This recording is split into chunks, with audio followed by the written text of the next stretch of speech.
ঘুমে শিশুকন্যা ও স্বামীকে ফেলে রেখে প্রেমিকের হাত ধরে পালিয়ে গেল গৃহবধূ। স্ত্রীকে ফিরে পেতে ও প্রেমিকের কঠোর শাস্তির দাবিতে সোমবার বিকালে বিশালগড় মহিলা থানার দ্বারস্থ হয় স্বামী। জানা যায়, বিশালগড় মহিলা থানার অন্তর্গত জাঙ্গালিয়া এলাকার এক গৃহবধূ সোমবার সকালবেলায় ঘুমে শিশুকন্যা সহ স্বামী ফেলে রেখে প্রেমিকের হাত ধরে পালিয়ে যায়। এমনটাই অভিযোগ এনে বিশালগড় মহিলা থানায় কুলের শিশুকন্যা নিয়ে বিশালগড় থানার দ্বারস্থ হন স্বামী। স্ত্রীর প্রেমের সম্পর্কে বাধা দেওয়ায় স্বামীর উপর একাধিকবার স্ত্রীর আক্রমণ করার অভিযোগ। সোমবার সকালে ঘুমন্ত অবস্থায় কলের শিশুসহ স্বামী ফেলে রেখে প্রেমিকের হাত ধরে পালায় স্ত্রী। বউ আমার নাতি এসে গেছে, মায়ের আমার দিয়ে ফেলাইয়া। আর আমার বউয়ে অন্য মানুষের কথা হইতো, অন্য মানুষের সম্পর্ক ছিল, আমি জানি না অনেক তাই কই আছে না আছে। তো আমার বউরে আমি জানি থাকুক না থাকুক কারণ লিখে করতেছি।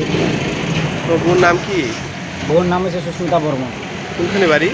বাড়ি মেলাগড়, দক্ষিণ নলচর। তোমার বাড়ি কোনখানে? Jangalia current office. তুমি কেমন বুঝছো যে তোমার বউ গেছে গা? সকালে ঘুম থেকে উঠতে দিয়ে আমার মায়ে আমার লোক ঘুমিয়ে দিছে, আর আমি ঘুমিয়ে দিছি। এবার উঠতে গিয়ে আমার বউও নাই।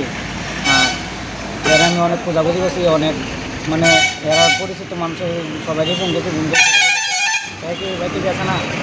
তো এরপর আমি না পেরে আমি থামাতেছি। তো কারোর সাথে সম্পর্ক আছিল?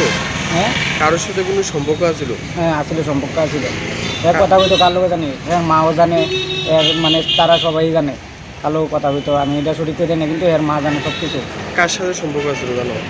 এটা আমি সঠিক করে দেয় না, কিন্তু এর মা জানে সব কিছু। কত বছর হয়েছে তোমার বিয়ে হয়েছে? আজকে 3 বছর হয়েছে বিয়ে হয়েছে। এরপরে এর ভিতরে মানে আজকে এই 2-3 মাস ধরে এরকম করতেছে, মানে রেগুলার এরকম চলতেছে। মানে সব কিছুই ঠিক চলছিল, মানে এই 2-3 মাস পর থেকে রানিং স্টার্ট হয়েছে। মানে এই মানুষের লোক কথা কোন স্টার্ট করছে, এই মানুষের লোক কথা কোন স্টার্ট করছে। এবার বাড়ির যাইলেও এর মার সামনে কথা কোন মানুষ?